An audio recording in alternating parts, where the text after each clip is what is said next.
Hey everyone, me and my buddy here, Lego Leonardo, are going to be showing you the theme, the series that took me, after years, back into loving Lego.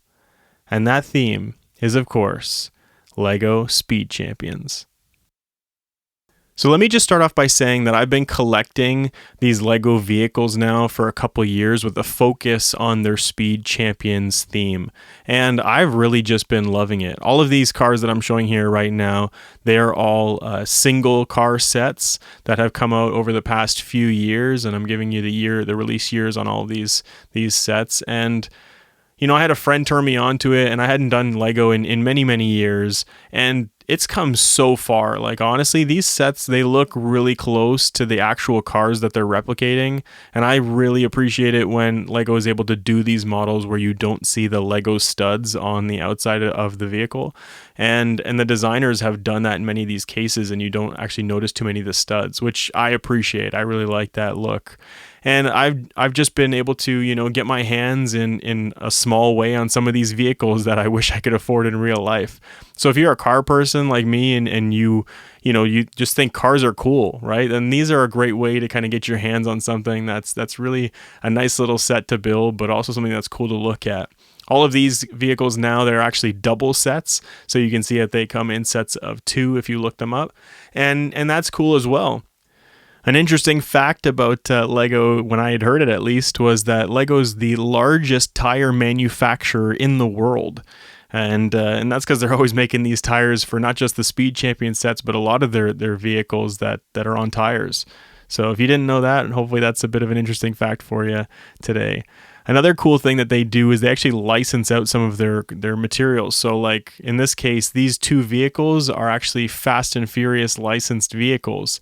And you have minifigures that are modeled after both Brian and Dom from the Fast and Furious franchise. But they did a great job on the cars, and I think they're actually coming out with some more of those vehicles, which is cool. And this one here is actually the 007 Aston Martin DB5, which is the James Bond car. And they had that with a Daniel Craig minifigure, so that's cool as well. So this next set of cars is actually a bit of an earlier run of Speed Champions, and although the cars are still nice, I think if I had started collecting at this point in time, I don't know if I would have kept going. So I'm kind of happy that I came in with a generation or so after these ones.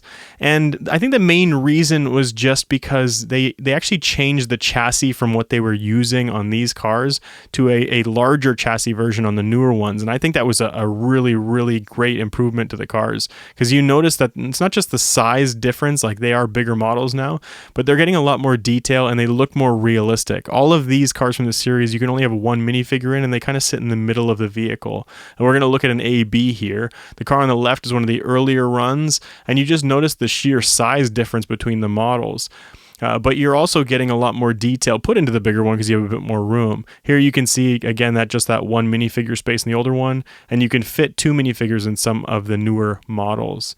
This is one half of the McLaren double car set, and this car in particular, this F1, was like one of the best cars to build. Like, they put a lot of time and thought into this, and I really enjoyed this half of the build. However, this vehicle here, it has to be one of my least favorite builds. So to have them together in the one package was a little disappointing, to have one of the best and one of the worst together.